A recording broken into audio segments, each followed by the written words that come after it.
wabarakatuh.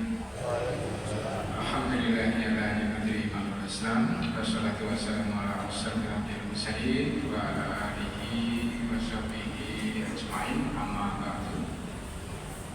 Bapak-bapak dan ibu-ibu sekalian, saudara sekalian yang saya hormati, khususnya pimpinan daerah Muhammadiyah dan termasuk juga pimpinan praktek dan seterusnya. Syukur alhamdulillah kita dipertemukan lagi di rumah Allah ini dengan label Masjid Taqwa. Semoga iman kita bertambah, takwa kita juga bertambah, amal soleh kita juga terus bertambah. Amin ya rabbal alamin. Mungkin saya masuk di sini yang memiliki gelar DLS itu mungkin hanya saya barangkali.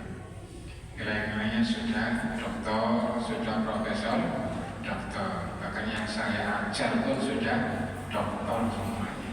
Ya, saya kalau disebut DLS itu menunjukkan kalau itu adalah makhluk lama, makhluk klasik yang insya Allah tinggal 1 tahun lagi saya pensiun dari UNM.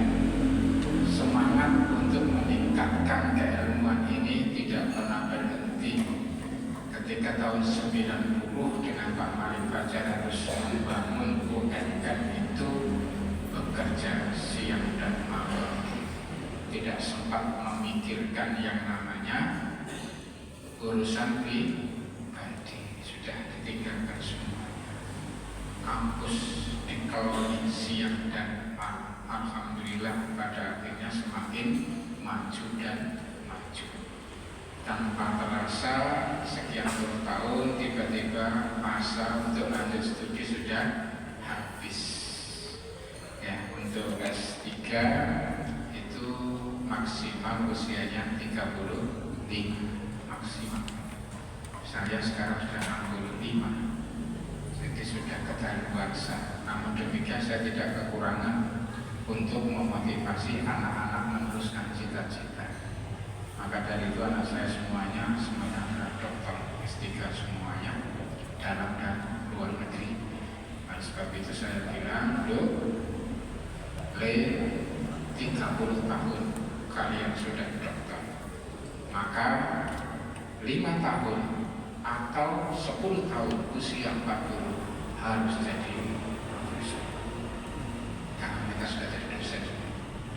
Ya, jadi saya tidak kenangan. Jadi DLS itu lama-lama nanti kalau pensiun di rumah saja. Ya, di rumah saja. Nggak usah kantor, nggak usah ke kampus, tapi usia dakwah. Ya, hidupkan Muhammadiyah ini. Ya, kemana-mana. Itu ya. Jadi yang disebut DLS itu di rumah saja itu menunjukkan manusia klasik itu. Tapi insya Allah jiwanya tidaklah klasik, terus yang memancarkan sinar perjuangan itu. Nah, para jamaah sekalian, sebelum saya memasuki tema hari ini yang sudah dibagikan itu ringkasannya panjang sekali itu ya saya awali pengantarnya ini. Yang harus kita pahami itu ini, bahwa perubahan zaman tahun ke tahun itu situasi kondisinya akan lebih baik. Itu yang harus kita paham. Berganti-ganti pemerintahan pejabat tidak akan lebih baik. Mengapa tidak lebih baik para jamaah sekalian? Ya, yang rusak itu zamannya atau manusianya? Kira-kira itu sama, zaman atau manusia? Manusianya bukan tahunnya yang rusak. Ya, zamannya bukan zaman edan, yang edan bukan zamannya, tapi manusianya. Makanya Rasulullah mengingatkan ini para jamaah sekalian, ya. Ini hadis yang harus kita jadikan rujukan. Tidak ada zaman ya yang berubah dari tahun ke tahun mesti lebih buruk daripada sebelumnya. Ini 2 hadis saya tampilkan. Mengapa itu lebih buruk para jamaah sekalian? Indikasinya, indikatornya yang menyebabkan itu semuanya karena adanya orang-orang ini yang disebutkan Rasulullah. orang-orang yang beriman, yang pegang Islam itu nanti kehidupannya akan terasing. Kenapa terasing? Sama sekalian ini orang yang terasing itu orang-orang yang soleh. Ketika manusia sudah rusak.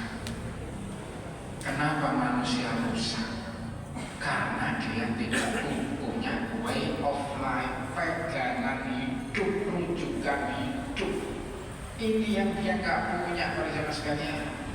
Islam ditinggalkan, pertama mungkin nggak ngaji, lama-lama tidak belajar sirah nabawiyah, lama-lama kiblatnya semuanya menggunakan medsos semua. Ya, Quran sudah goodbye, hadis sirah nabawiyah sudah goodbye semua. Maka manusia kehilangan pijakan, dan apa yang dikatakan baik itu belum tentu benar. Betul nggak ya kira-kira? Mas coba diangkat itu buku yang warna coklat, bukunya sambil berdiri. Nah, diangkat dia dapat ke sana. Nah, nggak tahu, berdiri. Nah, saya punya buku kumpulan ini. Penulisnya Kiai Haji Makhrus Ali, mantan Kiai NU. Tulisannya banyak sekali tentang Islam yang mencret, Islam yang keluar dari koridor kebenaran. Sudah bisa dibaca ya, supaya kita tahu informasi. Jadi kalau orang itu tidak tahu karena kurang literasi, kurang baca, maka kalau dia baca, tahu semuanya, umat Islam itu kayak begini, kayak ini. Ya, maka saya berani katakan itu. Apakah betul orang yang rajin ibadah itu posisinya bisa sesat? Bisa, menurut Al-Quran. Bisa, karena dia konsentrasi di rukun Islam, tapi dia tidak pernah menyentuh namanya rukun iman. Maka semua amal kebaikan tidak ada yang diterima oleh Allah kecuali dasarnya iman. Itu jelas di Qurannya. Saya tidak menggunakan hadisnya, tapi Qurannya. Ini para jamaah sekalian. Sudah Mas, terima kasih. Pertama, manusia rusak karena tidak punya pegangan. Ya. Kemudian yang kedua ini, orang-orang yang soleh di lingkungan manusia yang jahat. Selain manusia rusak, manusia banyak yang jadi penjahat. Para jamaah sekalian, untuk mendapatkan dunia ini, orang bisa berbuat kalap, para jamaah sekalian, bisa jahat meskipun dengan saudara sendiri. Kalau sudah matanya gelap, ya gelap pula itu, ya perilakunya. Maka antara saudara, ya sekandung gara-gara warisan itu bisa calok-calokan. Kasus ini di masyarakat luar biasa saya menanganinya. Ya, jadi sampai disambut, sampai tidak nyapa, sampai mati. Masya Allah, gara-gara warisan rebutan. Ini para jemaah sekalian. Kemudian yang ketiga apa? Sunnah Rasul sudah dirusak. Wasallu billaili wa nasu niyam tadkhulu jannata bisalami. Salat malam ketika orang dan semuanya pada tidur, kalian akan masuk surga dengan selamat. Malam digantikan dengan nongkrong di kafe-kafe, di pinggir-pinggir jalan. Betul? Iya. Kalau ketemu biasanya salam, sekarang saya hidup. Iya kan? Iya, diganti. Jadi sunnah Rasul itu sudah diganti. Makanya manusia jadi rusak. Sementara orang yang terasing ini yang masih memperbaiki sunnah Rasul, ayo kembali ke Quran, ayo kembali ke sunnah Rasul. Ini ya berjalan kondisi informasi yang mengawali kajian kita. Maka dari itu supaya kita bisa melewati perubahan zaman, pergantian zaman yang semakin buruk, 4 hal yang kita supaya dijaga oleh Allah bisa dicatat di kertas itu. Yang pertama surat Al-Baqarah ayat 38. Ya, bagaimana bunyinya? Faman tabi'a hudaya fala khaufun 'alaihim wa la hum yahzanun. Hafal kan ini? Ya, surat Al-Baqarah ayat 38. Barang siapa mengikuti petunjukku, kata Allah, dijamin hidupnya dijauhkan dari rasa takut atau khawatir. Yang kedua, dijauhkan dari rasa apa? Sedih terus menerus, semuanya dihapus oleh Allah. Ya, kenapa? Karena prinsipnya satu, mengikuti petunjuk Allah. Yang kedua, suratnya surat Toha 123, silakan dicatat. Bunyinya faman ittaba'a hudaya fala yadillu wala yashqa. Orang yang mengikuti petunjukku, kata Allah, apa? Dia dijauhkan dari perilaku sesat. Ya, sikap yang sesat, perilaku yang sesat. Misalnya apa? Ini situasi orang pada kolab ini bisnisnya, bahkan banyak yang di-reset, PHK, ya outletnya sekarang mal-mal di Malang itu, Masya Allah itu outletnya banyak yang mati, gedung makrom tapi isinya kosong. Kenapa? Mati, semuanya itu karena apa? Pergolakan dalam sistem ekonomi. Orang mungkin lebih suka ke Shopee daripada harus pergi ke mall, kecuali untuk jalan-jalan. ISIS, kok panas Malang, ya Blitar kok panas, masuk ke mall, ISIS. Bukan beliau apa ISIS. Ya, di Malang itu ada yang kampusnya dekat mall. Kemudian kalau waktunya istirahat, wangi mahasiswa masuk. Ternyata apa? ISIS. Karena kelasnya nggak ada AC-nya. Maka ketika kepanasan, sudah waktunya istirahat, rame-rame semuanya ke mall. Di mall itu ya jagongan apa, ISIS katanya. Oh, enak di sini. Nanti waktunya masuk kembali ke kelas ya Pak. Panas, ini masih nggak beli apa. Akhirnya banyak outlet yang mati. Nah, kalau seperti begini banyak orang putus asa, betul enggak? Putus asa. Kalau udah putus asa yang ngeri itu apa? Bunuh diri. Ya. Kemudian yang ketiga, yang keempat, kecelakaan. Orang dijaga oleh Allah dari sikap sesat dan juga mengalami kecelakaan, sia-sia terus. Usaha ini gagal tekor terus. Nah, ini pada zaman sekarang. Maka Allah berikan jaminan ini di surat Toha 47-nya. Nah, ini bisa dicatat. Wassalamu ala manit taba'al huda. Keselamatan itu dijaminkan Allah untuk orang-orang yang mengikuti petunjuk. Pada zaman sekalian. Jadi hari ini kajian kita, saya tidak bicara politik ya atau bicara aspek yang lain, tapi saya khususkan ngaji fokus kajian Quran tematik. Mungkin tidak ada yang di sini aja tematik. Di Malang Raya ada dua pengisinya, saya dan Ustadz Husnul Hadi almarhum Allah yang meninggal duluan. Usianya yang muda seperti saya ini 65 itu ya, masih muda, semangat dakwahnya muda. Kan orangnya sudah tua, meninggal. Maka jadwal di Malang Raya masjid itu diserahkan ke saya. Saya bisa menerima 3 masjid saja, karena saya sudah membina lebih dari 25 masjid di Malang Raya. Ketambahan ini, jadi setiap hari itu mesti diisi kajian saya. Tidak ada yang kosong. Bahkan hari Minggu ini itu 3. Subuh setelah subuh jam 6 pindah masjid lagi.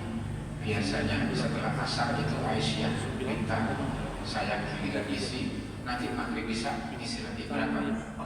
Betul. Iya. Tampil. Semua kan tetap bisa mencerahkan, yang mengakselerasi, mempercepat supaya terjadi apa? Pembaharuan ya, tentang apa? Pandangan hidupnya, way of life-nya, yaitu rujuk kepada Al-Quran. Karena gerakan Muhammadiyah itu membumikan Al-Quran ini susah sekali. Maka saya untuk menangkap isyarat pembumikan Al-Quran di Muhammadiyah itu, saya tangkap melalui tafsir maudhu ini, yaitu tafsir tematik dengan tema-tema yang dibutuhkan oleh masyarakat dalam situasi kontemporer aktual saat ini. Apa yang membuat mereka itu adem ayem, tidak dipenuhi takut, khawatir, sedih, bahkan perilaku yang sesat, bahkan kecelakaan, tapi justru selamat dan selamat, maka saya sampaikan ini, pegang petunjuk Allah. Khairukum man ta'allama al-Qur'an wa 'allamahu. Hadis Bukhari. Yang terbaik di antara kalian yaitu yang mempelajari Al-Qur'an kemudian mengajarkan kepada orang lain. Ya, itu diterima atau tidak, wallahu a'lam, Allah yang menilai nanti. Iya kan? Tapi menyampaikan itu memang perintah. Balighu anni walau ayah, kan gitu ya. Kita tangkap, kita sampaikan. Selesai ya para jamaah sekalian. Saya tutup dari masa ke masa yang semakin buruk karena 3 hal itu. Manusia kondisinya buruk, sudah jahat, sudah merusak sunnah Rasul. Ya, maka dari itu amankan keluarga kita, amankan keluarga kita, termasuk amankan masa depan anak-anak kita semuanya. Caranya hanya satu, yaitu apa? Ikuti petunjuk Allah. Nah, sekarang ketika kita harus ikuti petunjuk Allah, maka apa yang kita lakukan? Nah, ini saya berikan kepada jemaah sekalian. Jaga kualitas hidup. Kualitas hidup ini kalau menurut Allah, menurut Al-Quran, saya sampaikan ini. Tapi kalau menurut pandangan kapitalis, materialis, itu lain lagi. Orang hidupnya berkualitas kalau ada indikator, tanda-tanda, bukti real. Misalnya apa itu? Duniawi. Parameternya itu duniawi. Orang yang hidup berkualitas itu apa? Terpenuhi. Ya, menjabat, punya jabatan, itu karena hidupnya berkualitas, makanya jadi pejabat ya.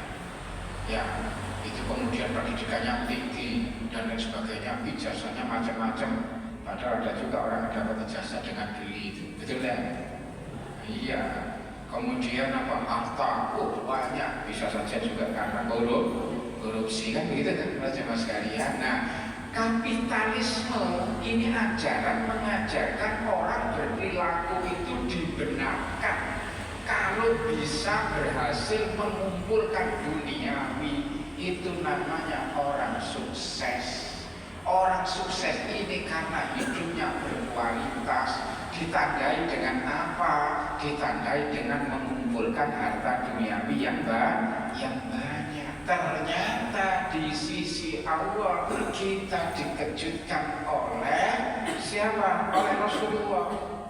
Duniawi yang dibangga-banggakan ini para jamaah sekalian, sandang papan, pangan, terus itu gelar-gelar, piala sertifikat sampai piala-piala, semuanya itu disebut oleh Rasulullah lebih hina daripada bangkai.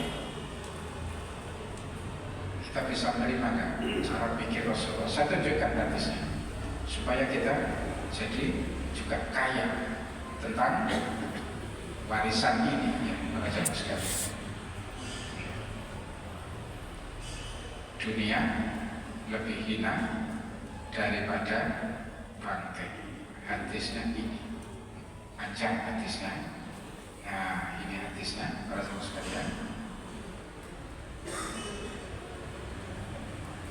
Nah, status ini Rasulullah SAW itu berjalan bersama para sahabat melewati suatu pasar. Di pasar itu ada penjual kambing, tapi salah satu kambingnya mati di tengah jalan. Maka Rasul bertanya, apa itu? Itu kambing yang mati ya Rasulullah. Jempol kakinya di atas, badannya di bawah. Oh, itu bangkai. Iya ya Rasulullah. Maka Rasulullah mengeluarkan 2 statementnya. Yang pertama statementnya apa? Kalau orang punya duniawi ya berupa kambing yang hidup, itu suatu kebanggaan. Karena bisa dibangga-banggakan, bisa dijual, ya dipamer-pamerkan bisa. Karena dia punya sesuatu yang bermanfaat ini. Tapi kalau sudah jadi bangkai, maka Rasulullah mengatakan ini adalah kehinaan bagi pemiliknya. Punya duniawi berupa kambing tapi kambing yang telah mati jadi bangkai, ini kehinaan bagi pemiliknya. Pemiliknya itu adalah orang hina, punya dunia, ini kok berupa bangkai. Bisa dipahami ini, Pak sekalian? Ya, kalau kambingnya hidup lain, tapi karena kambingnya sudah jadi bangkai, maka surat Al-Hujurat itu orang yang suka ngerasani gosip itu ya, gibah itu adalah seperti orang yang suka makan daging bangkai saudaranya sendiri. Fakarih tumu, maka Allah mengatakan pasti kalian jijik melihat bangkai itu, pasti jijik. Tapi kita bertanya-tanya saat ini, banyak orang yang jual ayam, katanya itu ayam apa itu namanya? Iya, yang mati kemarin itu. Ya, mati kemarin dijual murah. Itu namanya jual bangkai. Nah, pemilik bangkai ini adalah orang hina. Mengapa disebut orang hina? Karena dia dihinakan dengan materi yang dia miliki, yaitu apa? Kambing yang jadi bangkai. Statement kedua mengejutkan lagi. Para sahabat, dunia ini lebih hina daripada bangkai itu. Padahal dunia ini nanti kita kenal itu di situ ada. Dunia itu digelari oleh Allah, dijuluki itu hanya dengan dua kata. Yang pertama namanya mata. Mata itu kesenangan. Orang bisa bersenang-senang, bisa euforia, bisa lupa, gitu ya, dan lain sebagainya. Itu mata. Yang kedua zina. Surat Al-Qasas 60-61. Ya, yang kedua zina itu apa? Perhiasan. Orang bisa berhias itu dengan rumahnya, dengan kendaraannya, dengan uangnya, macam-macam itu. Ya, dunia bukan bangkai, tetapi posisinya, statusnya bisa lebih rendah daripada bangkai jika duniawi yang telah dimiliki tidak ditasarrufkan fisabilillah. Nah, ini prinsip Muhammadiyah ya. Jadi korbankan, bermuhammadiyah itu harus berkorban. Jangan mencari keuntungan di Muhammadiyah. Jadi kalau dia zaman dalam hidup-hidup Muhammadiyah, jangan mencari kehidupan, ya ini berkorban gitu. Ya, siang malam yang dipikirkan itu berkorban fisabilillah. Makanya para sahabat itu banyak yang kaya, tapi ketika meninggal dunia tidak punya apa-apa. Sampai Khadijah saja meninggal dunia juga nggak ada apa-apa. Untuk kain kafannya saja minta surganya Rasulullah. Ya, ketika Rasulullah itu diminta surganya untuk kain kafannya, apa jawabnya? Apa kamu menyesal menikah dengan aku? Kamu dulu orang kaya, dihormati, diajeni di mana-mana, ya, disanjung-sanjung di mana-mana. Sekarang kalau saya nikahi jadi miskin seperti ini, apa kamu menyesal?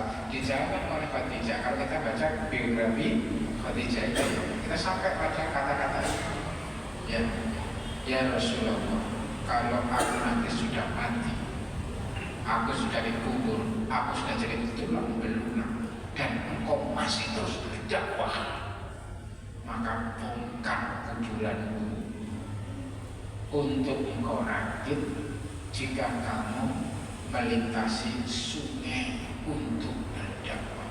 Bayangkan ya, sampai yang namanya tulang belulangnya itu supaya dipakai sebagai perahu rakitan jika dakwahnya harus melalui apa? Sungai. Loh, ini kan pengorbanan pendukung Rasulullah luar biasa. Nah, apakah ibu-ibu juga begitu mengikuti jejak Khadijah ini? Ya, bapaknya terus sampai meninggal dunia ini dengan resiko apapun, ya, termasuk yang suka yasinan. Kasus Habib An-Najjar yang dipenggal kepalanya itu masih ingat, para sekalian. Habib An-Najjar, ya, kaumnya yang didatangi Rasul, diajak beriman kepada Allah, tapi ditolak, diusir, gitu ya. Kemudian Habib An-Najjar ini segera pulang dari berdagang di kota. Bahasa Amin Maksol Madinah Tirojui Yas'a di surat apa itu? Yasin ya. Pulang tergesa-gesa ingin menemui Rasul. Ternyata Rasulnya diusir oleh kaumnya. Kaumnya ditanya, tadi betul ada Rasul yang kesini, iya, ngajak apa? Ngajak beriman kepada Allah. Terus kalian apakah? Kalian taati? Enggak, kami tidak mau, kami usir. Ya. Akhirnya apa? Habib mengajarkan kita, ittabi'ul mursalin, ikuti para rasul itu. Ittabi'u man la yas'alukum ajra wa hum muhtadun. Mereka itu adalah para rasul yang tidak minta ganti rugi ketika mengajak berdakwah beriman kepada Allah itu. Tapi kaumnya mendengar ajakan ini, peringatan ini, malah anarkis, marah, ditangkap, disiksa sebelum dipenggal kepalanya. Maka malaikat pun mengatakan, salamun alaik udkhulul jannah, salam untuk kalian ya Habib Anajan, dan masuklah ke dalam surga. Ini para jamaah sekalian, selama orang suka Yasin dan mestinya terinspirasi dengan ini, balik-balik walau ya harus mestinya. Tapi saya hanya khataman tapi tidak mengadaburi sehingga tidak tahu. Nah para jamaah sekalian, ketika dunia sudah seperti begini, ya kita harus mengamankan anak-anak kita, maka supaya aman, selamat, jauh dari 4 keluarga kita, ya kekhawatiran, kesedihan, kesesatan, dan kecelakaan. Maka inilah Allah memberikan petunjuknya, hidup yang berkualitas menurut Al-Quran itu ini. Bukan orang-orang yang seperti Fir'aun, seperti Haman, seperti Qarun yang jamaah malahu wa adada, ngumpulkan harta siang dan malam, ngitung-ngitung untuk terus tambah. Bukan itu, ya. Maka dari itu para jamaah sekalian, saya ajak untuk merenungi satu persatu kualitas hidup menurut Allah ini. Satu, itu bisa dilihat di sini, menjaga kesucian diri dari najis dan dosa-dosa. Mengapa kita harus menjadi hamba Allah yang suci para jamaah sekalian? Paling tidak itu ada 4 ini ayatnya yang harus kita ingat. Nah ini ya, saya tampilkan. Ini mengapa harus menjaga kesuciannya? Najis bersihkan, ya, baju lah, badan lah, semua segera bersihkan. Bahkan sampai batal saja itu segera berwudu, jaga wudunya selalu dalam keadaan suci. Yang kedua, istighfar terus. Hikmahnya ini loh para jemaah sekalian. Hikmahnya saya munculkan ini supaya kita termotivasi, tetap semangat menyucikan diri. Meskipun kita suka menyucikan diri, jangan merasa sok suci. Allah mengatakan fala tuzakku anfusakum. Jangan kalian merasa sok paling suci. Ya, falau la fadlullahi wa rahmatuhu ma zaka minkum min ahadin abada walakinna Allah yuzakki man yasha. Kalau tidak karena karunia dan rahmat Allah, tidak ada satupun di antara kita ini di mata Allah yang dianggap hambanya yang suci. Hanya karena karunia dan rahmat Allah, Allah itu menyucikan hamba-hambanya yang dikehendaki. Karena kita selalu ikhtiar terus, ya batal wudu terus dilakukan secara istiqomah. Ini dikehendaki oleh Allah sebagai hamba suci karena ikhtiarnya terus menerus. Sayangnya kita ini punya kelemahan. Kelemahan apa? Kalau mau tidur malam, yang usianya kepala 5, lebih-lebih kepala 6 ke atas, ya. Kalau kita mau tidur itu yang dilakukan nanti kan mau sholat apa? Witir dulu kan? Ini kan ada ayam bulbin, sekarang ini kan ayam bulbin sebenarnya, betul tidak? Iya, Ahad, Senin, Selasa. Yang nggak bisa Ahad karena ada kajian dan makan gitu, makan aja lah gitu ya.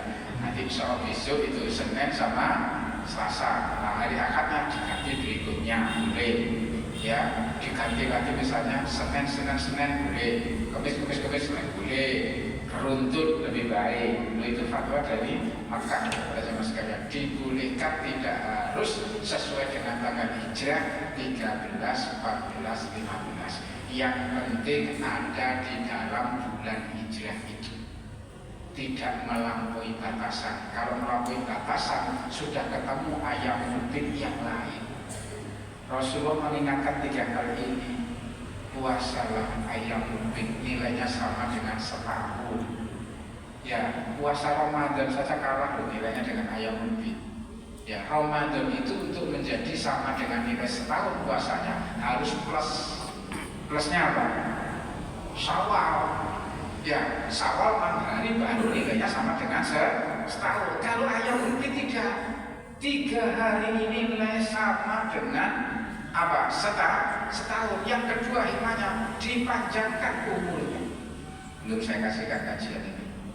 Ya, bagi orang-orang yang ingin panjang umur diantaranya ada itu momentum yang didatangkan Allah, namanya ayyamul bid. Itu ya, bagi yang ingin panjang umur. Ini ya para jamaah sekalian. Yang pertama, kalau kita punya budaya kesucian itu posisinya adalah orang yang dicintai oleh Allah. Ini konsekuensi logis pilihan kita, doa kita ghairil maktub sehari 17 kali. Betul gak? Setiap hari kita minta jangan dimasukkan golongannya di murka itu 17 kali. Betul gak kira-kira? Iya ya. Sholat waktu itu 5 kali. Jumlah rakaatnya total 17 kali. Setiap rakaat baca Fatihah ada doa harapan keinginan ghairil maktub alaihi. Janganlah kami kau masukkan golongan yang kau murkai ya. Kalau tidak ingin dimurkai terus diapakan? Ya dicintai. Nah kalau mau dicintai konsekuensinya amalkan ini. Orang yang menyucikan diri lahiriah dan batiniah. Najis singkirkan. Di rumah kita ada najis segera dibersihkan, gitu ya. Kemudian apa namanya, dosa khilaf kedzaliman segera bertaubat. Nah ini celakanya usia 60 ke atas itu apa? Ingin tidur dalam keadaan suci, mau mengamalkan sunnah Rasul. Sunnah Rasul 3 ini yang seringkali diwasiatkan itu apa? Ambil ayyamul bid, yang kedua sholat duha, yang ketiga sholat witir sebelum tidur. Mau sholat witir kentut lagi. Yang tua-tua itu kan sebentar-sebentar kentut, susah, betul kan? Iya, itu salah satu kelemahan. Maman mu'amilu naqisu fil khalqi afala ya'qilun. Ya, makanya kita suruh mikir. Ya, kalau sudah tua, terlambat, komitmen kita bisa menjaga kesucian kita, katakan lama. Itu kalau orang sudah tua. Kalau masih muda dulu kita kuat, dulu sampai asar kuat, asar sampai maghrib kuat, bahkan tambah lagi isya. Ya, mulai asar sampai isya itu gak gatal, itu kuat gitu. Tapi begitu sekarang kepala 6, masya Allah, tiap jam, tiap 2 jam mesti ke belakang. Ya, tapi Rasulullah dalam hadis Sahih Muslimnya apa? Semakin sulit sebuah amal kita lakukan, pahalanya semakin besar. Ini yang membuat kita optimis. Batal susah lagi wudhu. Bagi ibu-ibu kalau di parang, di jalanan, ya make up lagi, nggak apa-apa, batal lagi, wudhu lagi, make up lagi, ruwet. Tapi ketika ruwet seperti begini, justru pahalanya lebih besar. Di kantor, lepas sepatu, lepas sandal, gitu ya, seterusnya.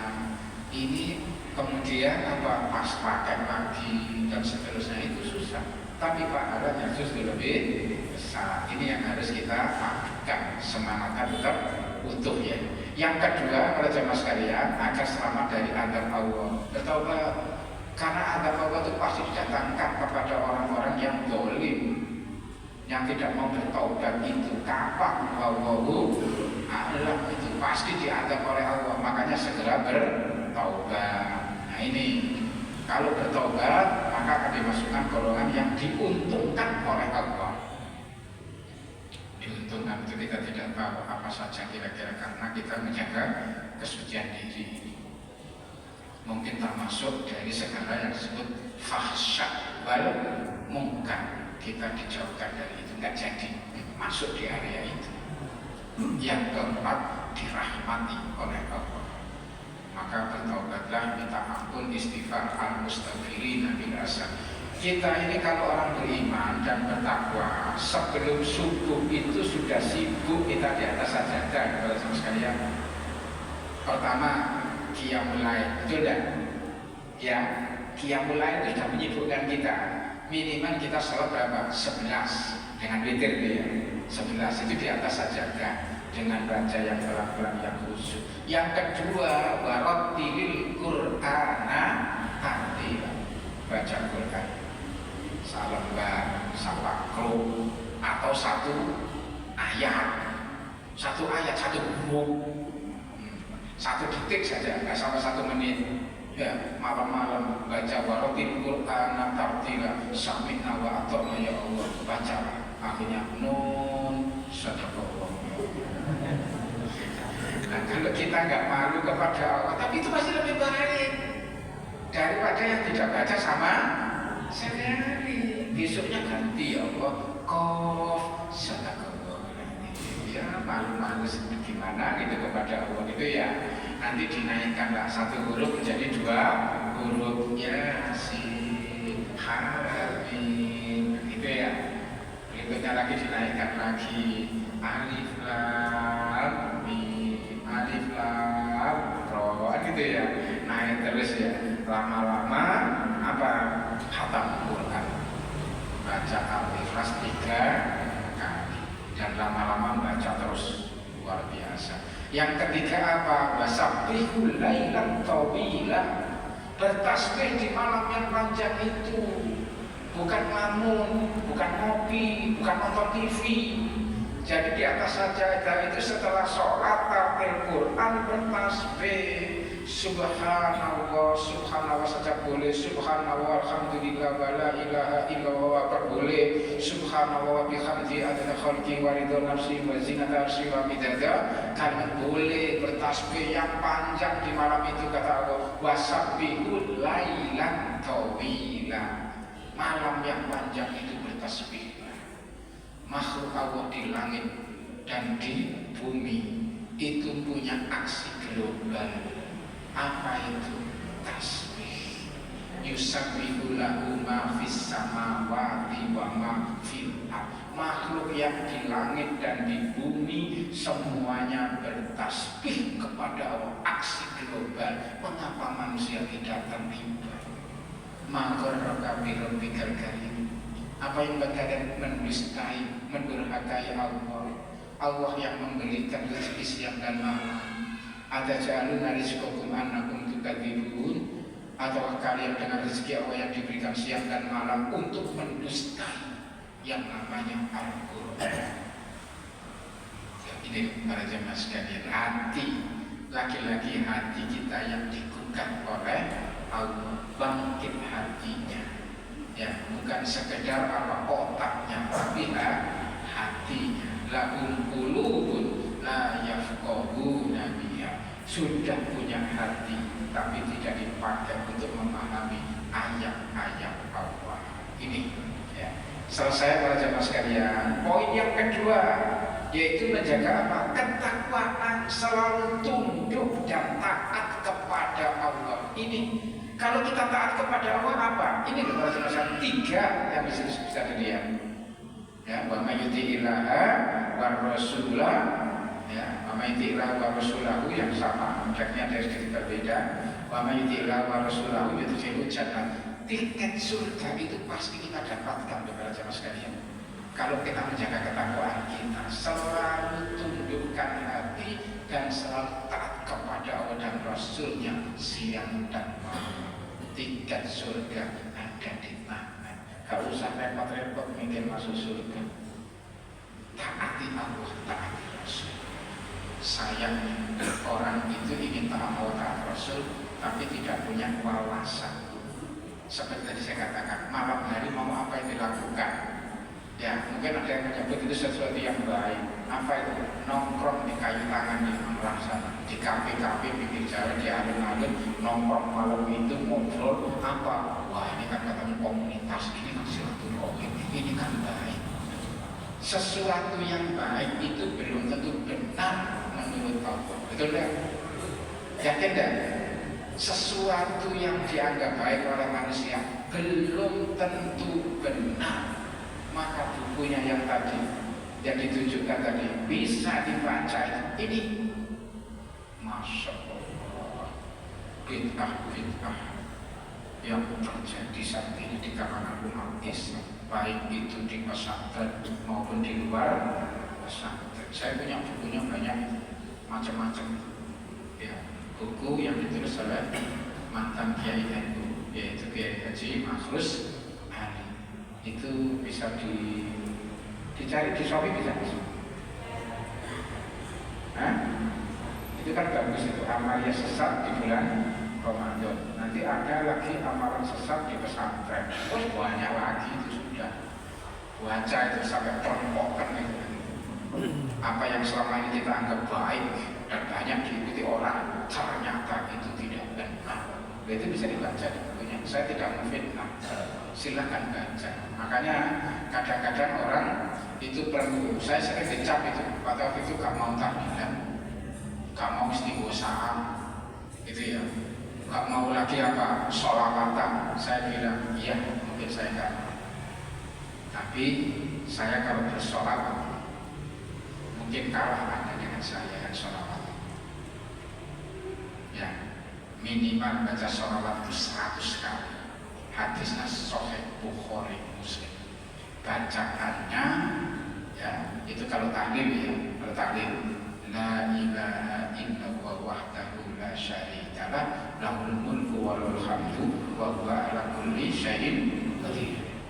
Kalau baca sholawat seperti bacaan tahiyat kita, Allahumma sholli ala Muhammad wa ala ali Muhammad kama shallaita ala Ibrahim wa ala ali Ibrahim, dan seterusnya. Itu hadisnya Sahih Bukhari. Saya target itu satu hari itu harus sekian-sekian. Yang Allah, yang Rasulnya sebutkan angkanya saya usahakan dipenuhi. Tapi kalau tidak menyebut angka, maka hanya diingatkan sebanyak-banyaknya. Hanya itu saja. Jadi sepanjang jalan Blitar, Malang Blitar ya, itu hanya 1,5 jam tadi sebelum subuh saya ke sini. Itu hanya dipenuhi dengan sholawat saja. Baca sholawat, tahlil, tasbih, ya, dan seterusnya sampai masuk ke masjid Taqwa'i. Jangan nyanyi. Di mobil saya itu tidak ada nyanyi. Meskipun nyanyi lagu nostalgia yang saya cintai itu ya zaman tahun 70-an, malam ini, wah itu ramai-ramai, senang saya itu. Tapi sekarang saya nggak mau menyanyi itu. Lebih baik astagfirullahaladzim ala la ilaha illallah wal hayyul qayyum wa atubu ilaihi. Sudah tua. Bapak Ibu sekarang sudah tua belum? Oke, ini saya punya kajian ini supaya awet muda. Gimana caranya? Awet muda ini Rasulullah hadis ini, orang itu akan merasa, ingat ya, akan merasa awet muda jika ada 2 karakter. Dia memiliki tipe ini. 1, cinta dunia. Yang kedua, ingin panjang umur. Mesti jiwa mudanya tetap semangat. Kira-kira semangat apa? Jamaah manahu wa'ad dan takasul, ngumpulkan harta. Prinsipnya kerja terus bisa itu. Syaratnya 2, cintai dunia mati-matian. Yuhibbunal mala hubban jamma. Caranya itu Rasulullah ini cintai dunia. Yang kedua apa? Inginkan panjang umur. Mesti kamu akan awet muda. Tapi awet muda yang seperti ini awet muda keblinger. Sementara Rasulullah ingatkan umatku jarang yang nanti umurnya itu melebihi 60 atau 70 tahun. Maka saya sudah lewat batas pertama 60. Tinggal batas kedua saya lirik 70 tahun, kurang 5 tahun lagi kalau sampai batas, kalau gini nggak sampai, ya wis takdirnya itu.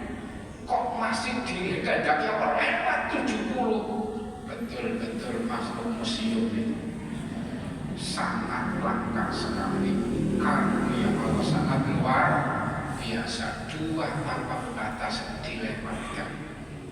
Ya, maka kata Rasulullah, kalau minta panjang umur, minta juga panjang amal solehnya. Umurnya panjang, amal solehnya juga ikut panjang. Jangan lupa nanti ditutup husnul khotimah. Itu ya, para jamaah sekalian. Oke, selalu menjaga ketaatan kepada Allah yang akan masuk surga. Yang kedua ini, kita disuruh minta. Apa itu? Setiap baca Fatihah itu ada kata-kata ihdinas siratal mustaqim 17 kali minimal. Tunjuki kami ke jalan yang lurus. Jalan apa ini? Siratal ladzina an'amta alaihim, jalannya orang yang engkau anugerahi nikmat ya Allah. Siapakah golongan atau orang-orang yang engkau anugerahi nikmat ini? Allah sebutkan itu. Yaitu apa? Di surat An-Nisa 69 ini. Ini tafsirnya, penjelasan surat Al-Fatihah itu. Siratal ladzina an'amta alaihim, jalannya orang yang engkau anugerahi nikmat. Siapa? Tidak dijelaskan oleh Allah di Fatihah, tapi dijelaskan di surat An-Nisa 69. 4 golongan para nabi, sedikit pengikut setianya sepanjang zaman. Yang ketiga adalah orang-orang yang disebut syuhada, orang yang gugur fisabilillah masuk surga tanpa hisab. Yang keempat adalah orang-orang soleh. Inilah masa depan kita di akhirat nanti digroping. Bahasa Qur'annya wahsurna, masukkan kami, golongkan kami, groping kami ya Allah ke dalam golongan 4 ini, para nabi, para siddiqin, para syuhada, para sholihin. Ini masa depan kita di hadapan Allah, masuk golongan ini. Jangan masih ngincer golongan ormas, golongan orpol, parpol lagi. Jangan. Allah sudah membuat 4 groping ini nanti menghadap Allah yang terbaik. Makanya Allah sebut dengan kata-kata fahasuna ulaika rafiqo, itulah golongan terbaik hasannya. Maka cita-cita kita nanti menghadap Allah di groping, dimasukkan komunitas ini. Komunitas kita di dunia ini apa ini? Ini jamaah umroh, ini jamaah haji, itu semuanya akan hilang. Jamaah-jamaah itu akan hilang. Aku hanya memfasilitasi ini yang terbaik. Ya, caranya gimana? Hanya satu, taat Allah, taat Rasul. Ya, ini saya enak jawab. Wa mayyuti ila Rasul. Yang taat Allah, taat Rasul. Yang ketiga, diberi kemenangan. Siapa yang taat Allah, taat Rasul, pasti dia akan diberi kemenangan yang besar. Loh, para jemaah sekalian. Ya, kemenangan yang besar. Misalnya hidup dunia ini jadi hasanah, akhirat pun menjadi hasanah. Coba lihat di situ itu. Ya, yang nomor 4 saya tambah. Ada berita gembira, ini para jemaah sekalian. Ada berita gembira di dunia maupun di akhiratnya, orang-orang yang beriman selalu menjaga ketakwaannya tadi. Ini coba berita gembiranya. Dapat solusi kalau ada masalah, problem rezeki diberi rezeki tak diduga-duga, ya. Kadang-kadang kita ini usahanya menjadi tolak buahnya, tapi ya hati-hati, ya. Kadang orang itu diuji dengan limpahan harta yang banyak, ya, sehingga dia kadang-kadang berprasangka Robbi akroman, Tuhanku memuliakan aku dengan menjadikan aku orang kaya. Yang oleh Allah diuji dengan kemiskinan, dimiskinkan kan? Wala nabluwana bisyai'in minal khaufi wal ju' wa naqsin minal amwal, dibikin kelaparan, dibikin miskin, dimiskinkan oleh Allah. Lantas dia mengadu, Rabbi ahana, Tuhanku menghina dengan menjadikan aku orang miskin. Dijawab oleh Allah, kalla, salah kalian, enggak benar itu. Ya, kenapa? Karena kaya dan miskin Allah sebut itu adalah fitnah. Kalla baliya fitnah, itu adalah ujian. Walakin aksarahum la ya'lamun, kebanyakan orang nggak ngerti. Dari kondisi miskin diuji kaya dikatakan berhasil, Sekarang nggak jadi mau sholat, nggak mau ngaji lagi, gitu ya, nggak mau puasa sunnah. Loh, kok tambah kaya? Itulah namanya istidraj. Paham kan istidraj? Ya, orang yang akan dihancurkan oleh Allah tapi dibunuh dengan apa? Dengan duniawi. Jadi kedoliman demi kedolimannya malah meningkatkan duniawinya. Itu namanya istidraj. Orang yang akan dibinasakan Allah yaitu dengan melapangkan rezekinya karena kedolimannya. Urusan dimudahkan oleh Allah, dihapus kesalahannya dan dilipat gandakan pahalanya. Ya, dapat berkah-berkah dari langit dan bumi, senantiasa bersama Allah, disukai, disayang Allah, dijaga, tidak khawatir, tidak sedih, tidak sesat, tidak celaka, selalu mendapatkan petunjuk Allah dan kesuksesan. Terakhir kabar gembiranya di akhirat pasti masuk surga. Ini orang yang menjaga tentang apa? Ketakwaannya, ketundukannya kepada Allah dan Rasulnya, siang dan malam, sendirian atau bersama-sama orang yang banyak aktivitasnya, tetap dia taat kepada Allah dan taat kepada Rasul. Kalau taat kepada Rasul, maka ayam ubin sekarang ini mestinya harus diambil. Hari ini mestinya puasa, saya juga akan jadi puasa hari ini. Karena apa?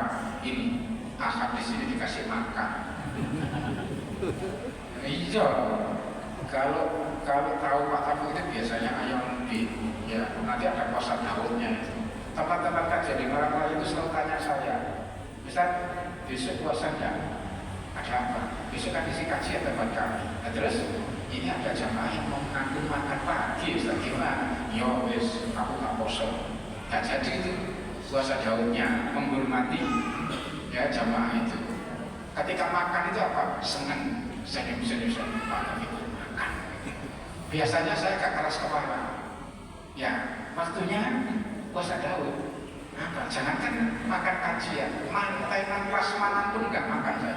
Saya hanya ketemu sama Syekh Hajar, ada foto, setelah itu turun ke parkiran dan pulang.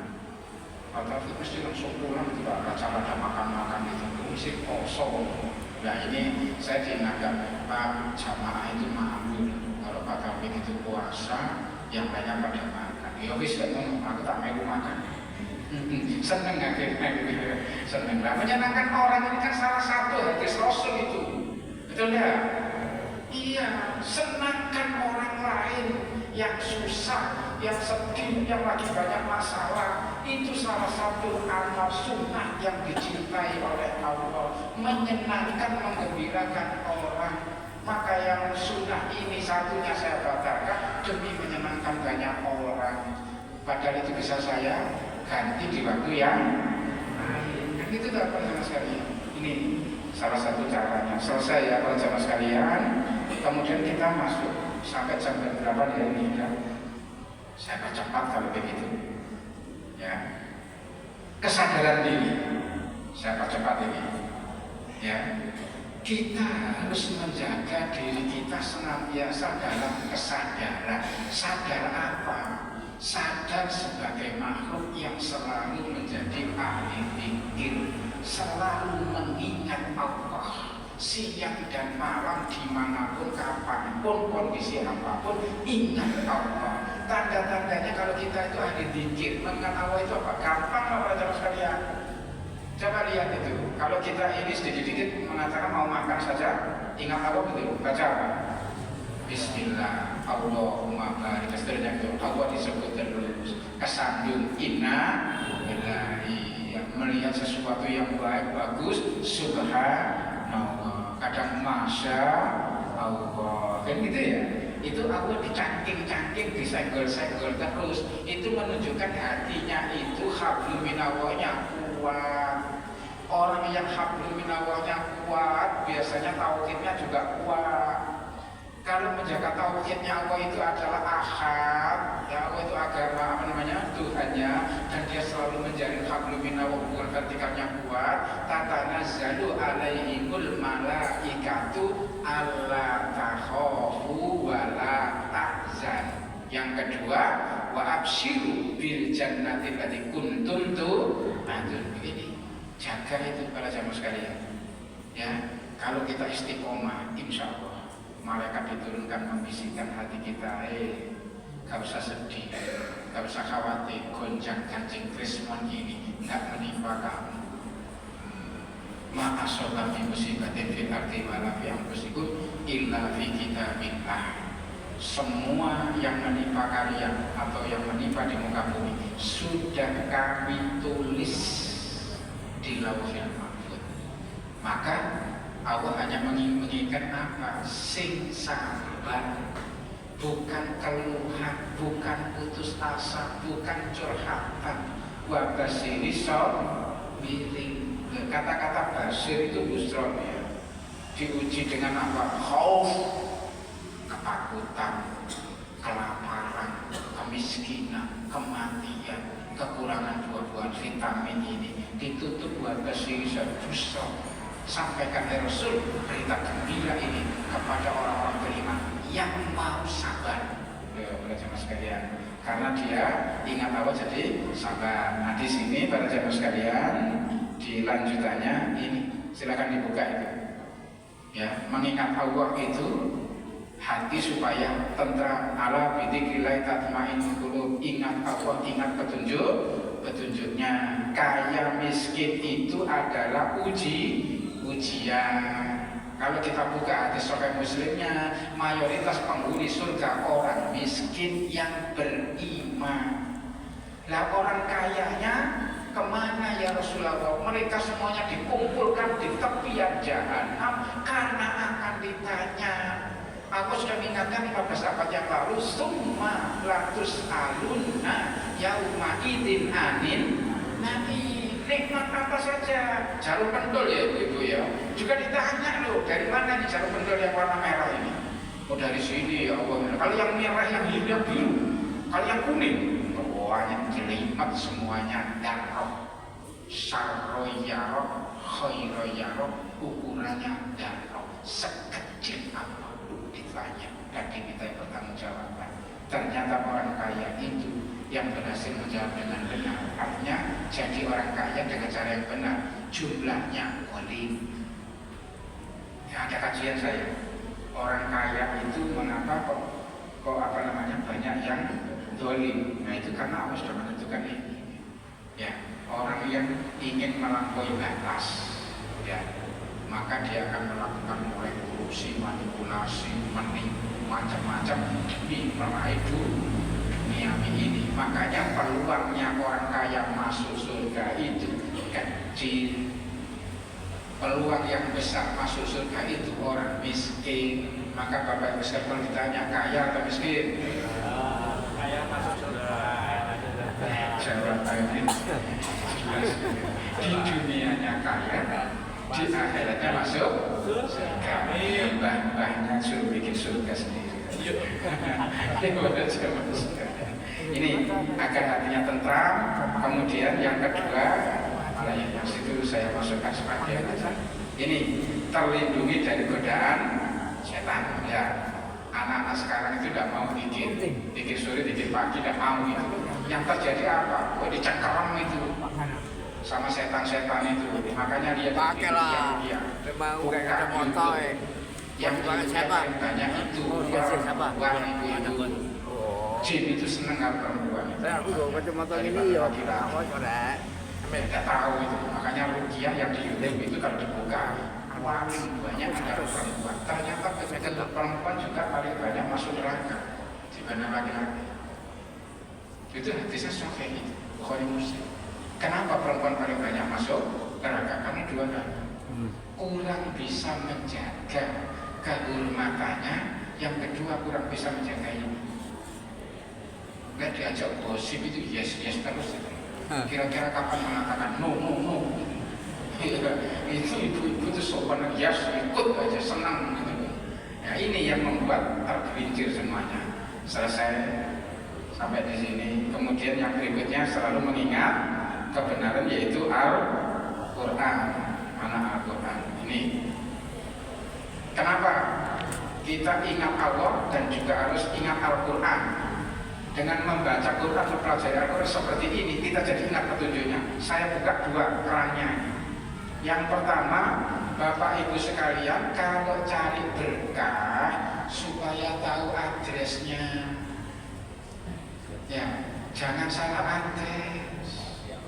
Ingin kaya ke Gunung Kamping, ingin menyelesaikan problem hidup ke dukun, paranormal, salah adres. Ya, punya umur yang panjang berbarkah, punya rumah berbarkah, punya mantu anak cucu berbarkah, anak-anak jadi sarjana membawa berkah, punya harta yang banyak membawa berkah. Itu gimana caranya? Semua kepemilikan kita itu mendatangkan berkah. Gimana caranya? Ini loh, Allah sudah mengingatkan caranya. Bedah Al-Quran, pelajari Quran, pahami Al-Quran supaya mendapatkan pelajaran. Karena di dalam Al-Quran itu penuh dengan berkah. Kunci-kunci berkah juga dibukakan di sana. Salah satunya saya berikan ini, Surat Al-A'raf 96.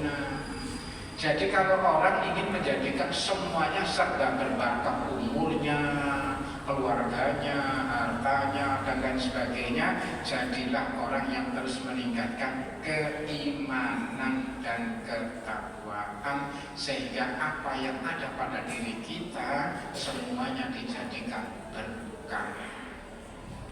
Berkah itu dibukakan dari langit maupun bumi. Masya Allah. Kita ini rumahnya berpijak di bumi, bumi memberikan berkah. Rumah-rumah yang lain ambruk, rumah kita nggak ambruk. Ya, itu kasus gempa bumi dan tsunami Sulawesi.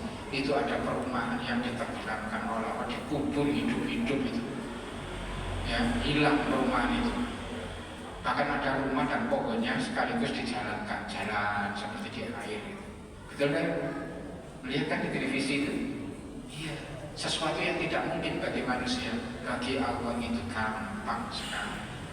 Ya, rumah diberes, diuruk lagi, rumah dipindah jalan, gitu ya, pohon-pohon jalan semuanya.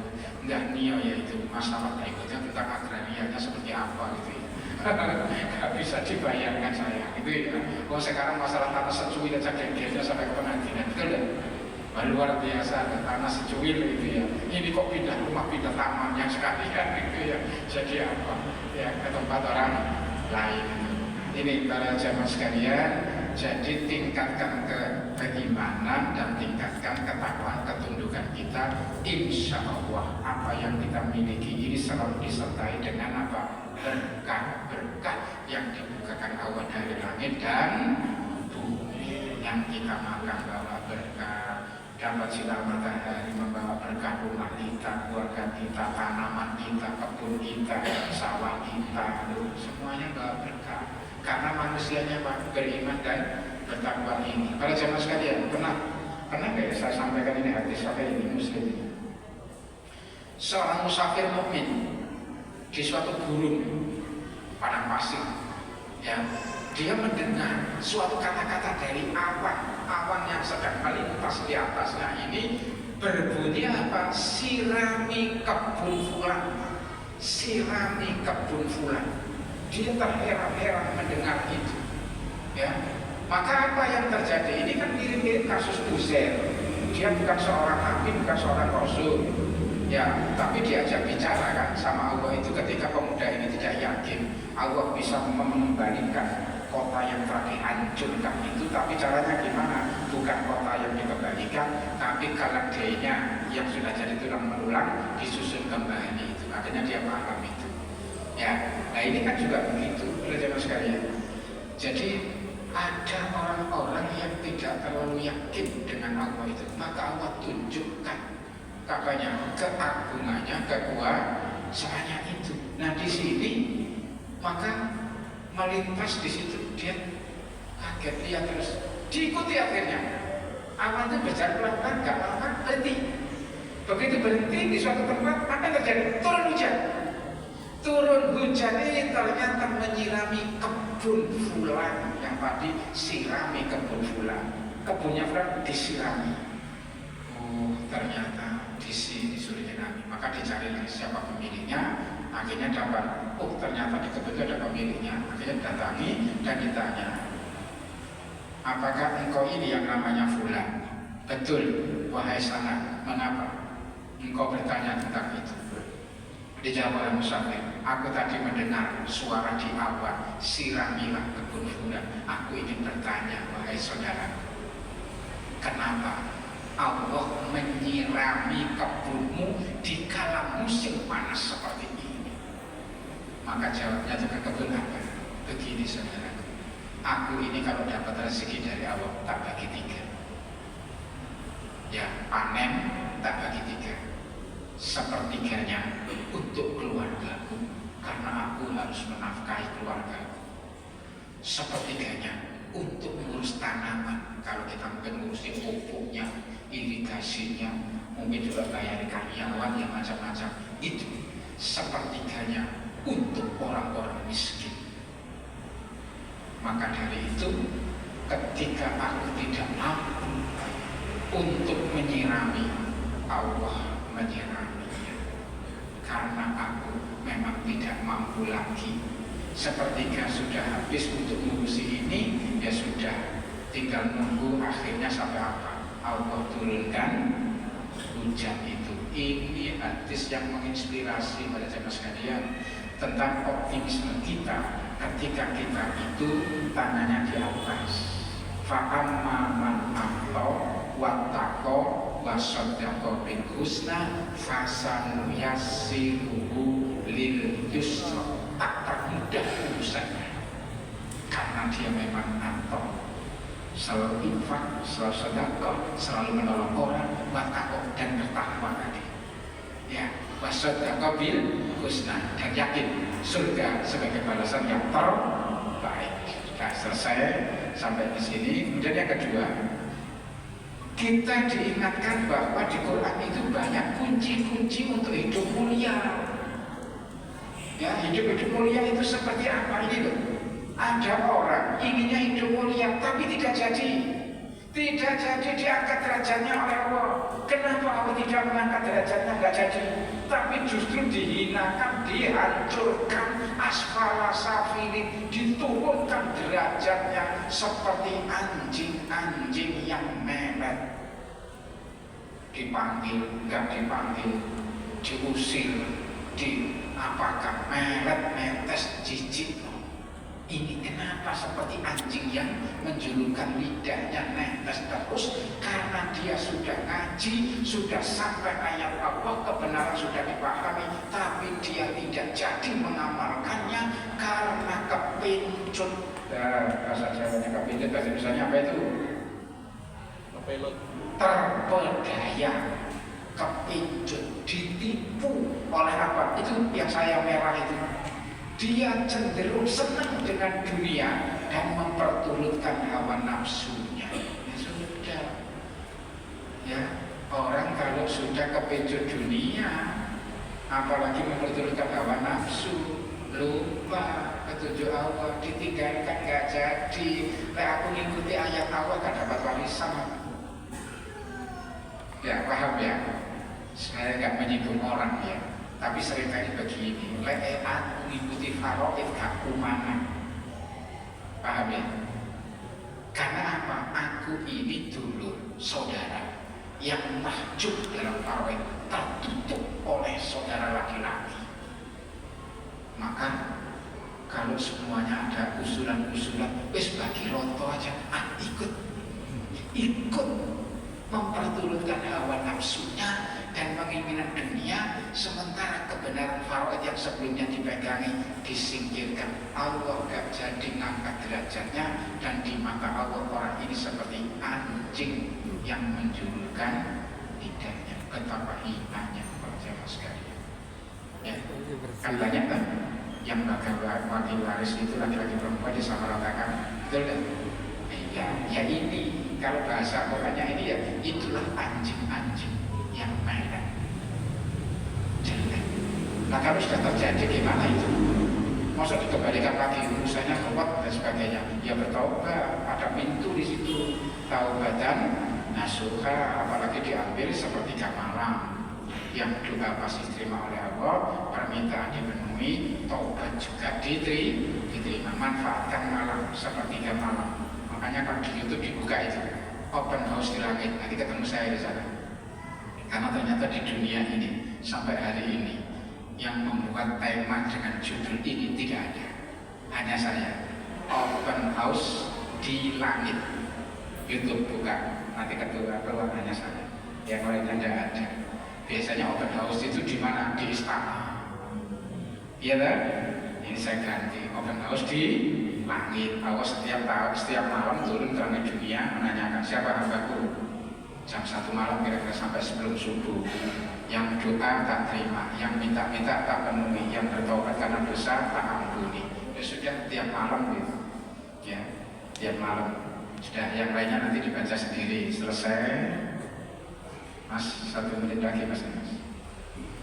Saya tutup. Terakhir, jaga kecerdasan spiritual kita. Sekali tahu petunjuk Allah, pegang ini. Jadikan hati nurani spiritual kita ini cerdas. Bagaimana tandanya? 2. 1, paham bahwa apa yang di sisi Allah itu lebih baik daripada seluruh isi dunia ini. Ngaji ini lebih aku senangi daripada undangan kuliner. Puasa sunnah lebih aku sukai daripada kuliner. Tahajud lebih aku sukai daripada nongkrong di kafe-kafe malam-malam. Ya, zikir lebih aku sukai daripada karaoke yang banyak.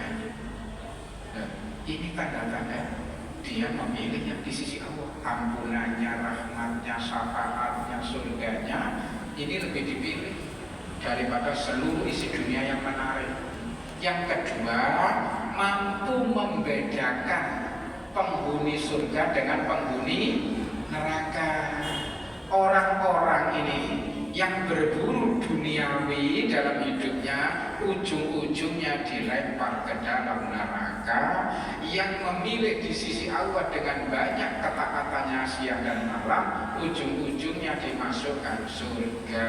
Allah bertanya, apakah sama nasib mereka? Maka jawabannya bukan di ayat 62-nya, tapi di surat Al-Hasr. Nah, ini bisa dicatat. Surat Al-Hasr ayat 18 sampai 20. La yastawi ashabun nari wa ashabul jannah. Ashabul jannati humul faizun. Penghuni surga dan penghuni neraka tidak sama. Penghuni surga itu orang yang sukses karena berhasil memilih yang di sisi Allah meskipun ujiannya banyak. Kan kadang-kadang berat, betul tidak? Oh iya, zaman seperti ini masih poso. Wong pada kuliner aku sih poso wae. Semua orang pada nongkrong bersenang-senang di jalanan di kota Malang kayu tangan. Kok ini masih tahajud aja? Zaman seperti begini nih kok nggak bisa nyanyi? Kok malah hafalan Quran aja? Ini dihina orang-orang kita seperti ini. Betul memang akhirnya di Quran itu Allah menjadikan dunia ini indah di mata orang-orang kafir. Akhirnya mereka memandang hina orang-orang yang beriman. Quran. Jadi kalau kita dipandang hina oleh orang-orang yang tidak beriman, itu sudah ada ayatnya. Jadi gak usah balas menghina, tapi cukup apa? Sing sabar, karena itu bagian dari ujian. Proses ujian dihadapi dengan kesabaran. Demikian yang dapat saya sampaikan. Bapak Ibu sekalian, yang lainnya silakan nanti sampai dibuka tafsir apanya. Paling tidak tafsir Ibnu Katsir ya, supaya bertambah wawasan hadisnya. Saya tidak menyampaikan hadisnya ini ya, menyampaikan hanya ayat-ayatnya supaya kita ini bertambah wawasannya. Semoga Allah memudahkan bagi kita untuk memahaminya, memudahkan untuk mengamalkannya, dan memudahkan untuk mengajarkannya, khususnya keluarga, anak-anak turun kita semua, dan semua kita dan anak turun kita semuanya dimasukkan ke dalam golongan orang-orang yang soleh. Amin ya rabbal alamin. Demikian kurang lebihnya mohon maaf. Assalamualaikum warahmatullahi wabarakatuh.